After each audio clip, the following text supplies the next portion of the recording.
A couple weeks ago, I went to Hawaii for the very first time, and I always wanted to go. It's been on my bucket list my entire life to go visit Hawaii, and I went for the entire week of Valentine's with my girl. I rented this Airbnb at a hotel, and we were on the 43rd floor with a beautiful balcony, and the view was amazing. The weather was great, life was great. And then when our trip was over and I had to go back home to Sacramento, I got sick. But it put me out for a good week. Like, I went from being in Hawaii having this amazing, beautiful time to now I'm back home and I have to lay in my bed and do nothing for over a week. I was absolutely miserable. I was so bored, and my first instinct is to start playing video games. Like, I started playing Helldivers 2, spreading some democracy across the galaxy. But you can only play video games for so long until you get bored of that too, you know what I mean? And that's what happened. Like, I got bored of playing. I was just sick, laying in bed, being miserable. And all I really wanted to do was to be able to be outside, going to the gym, hanging out with friends, right? But the funny thing is, like, I realized I don't give myself breaks. I don't really give my body rest, especially not for a week or even a day most of the time. For over a year, I've been working out pretty much every single day, 7 days a week, pounding 200 to 400 milligrams of caffeine every single day, getting after it. And I don't really give my body a rest day. So it actually really helps me. Which brings me to this idea of schedule breaks or the universe will force you to. And I don't just mean like a little break. I mean schedule time to actually rest and reflect on what you're doing. Like, looking back to some of the injuries that I've gotten from working out, I've pulled my lower back doing deadlifts. I've pulled my neck doing shrugs. I've hurt my shoulder a couple of times. And it's just because I didn't rest. I just kept going over and over again. And I didn't want to give myself a break because I felt like I would be lazy. I think I was just really influenced by the people like David Goggins and his whole idea of just getting after it every day. Like, he'll go on a 20-mile run at 5 in the morning, you know? He does all these extreme, challenging physical feats, but he also recovers on an extreme level too. Like, he stretches, meditates for over 2 hours at the end of every day. He said it himself. But unfortunately, you and I, we're not David Goggins, right? But we can do our versions of those extreme feats. You can hit the 225 bench. You can run that full marathon or Ironman, hit that new PR, right? But we need to give ourselves a break. As much as we want to keep pushing and driving forward, you need to stop and get gas every now and then. So from now on, I'm going to be listening to my body, giving myself at least one day of scheduled rest. And being forced to take a break was not only good for my body, but it was good for my mind. It let me get back into the habit of reading, catching up on schoolwork, and letting me finally have that time that I didn't even know I needed to sort of recuperate and realign my goals and my current path. And that's something we don't normally have the time to do when we're constantly on the go looking for new things to do or things to accomplish, right? And I actually ended up doing this journaling exercise for myself. It had about 5 questions, and I think this will really benefit you. The first prompt is, if I keep the same habits that I have now, in 5 years, will my life be better or worse? The second is, who brings out the best in me?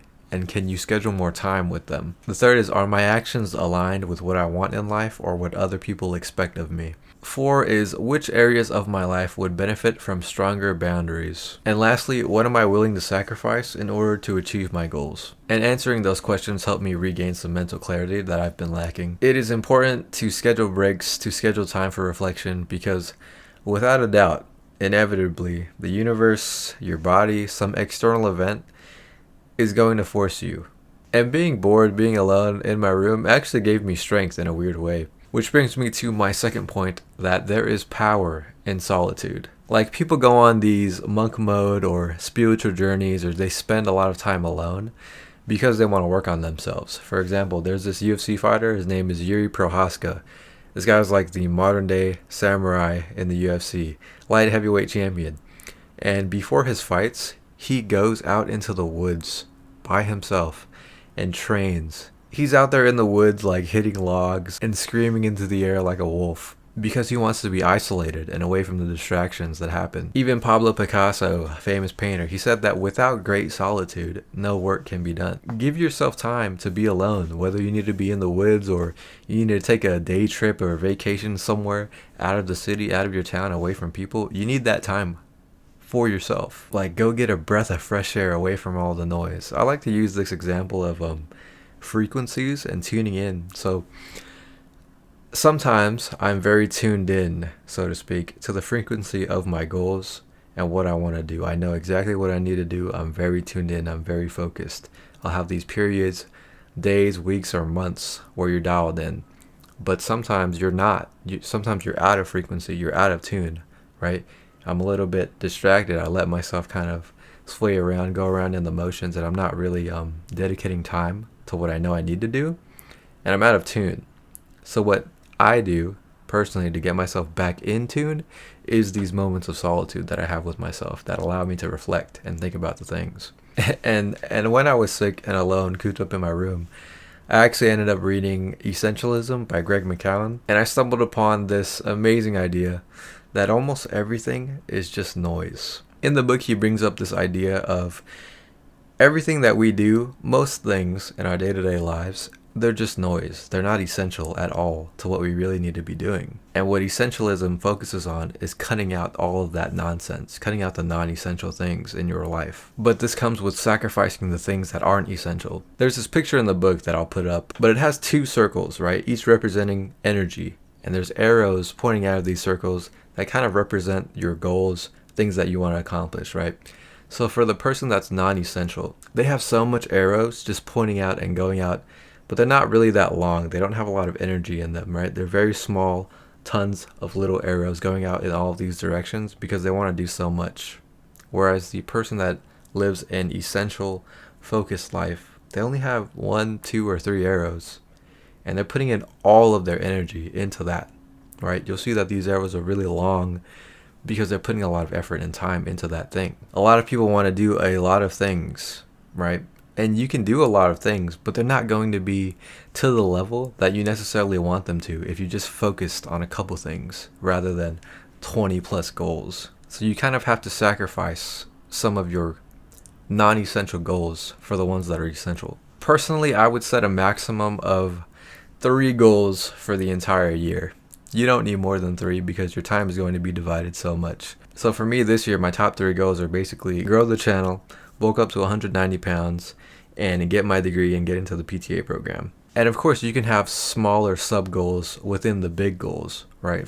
So for like the 190 pounds, in that I have bench 315, I want to run a full marathon, I want to do an amateur Muay Thai fight. So focus on what is essential, your top 3 goals for the year, instead of having 20, 50.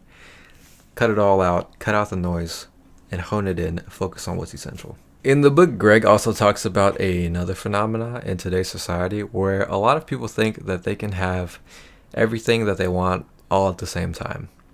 And the reality is that you can't.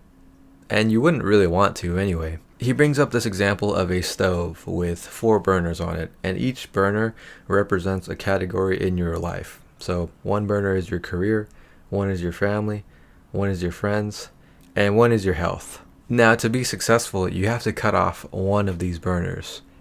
But to be really successful, you have to cut off 2 of those burners. And you have to have a give and take. You have to have a trade-off for things. You can't have them all at the same time, all at once. Imagine if you tried to put all of your energy into everything all at the same time, right? The flames, the fires, they wouldn't even be that great because you're spread so thin trying to do everything.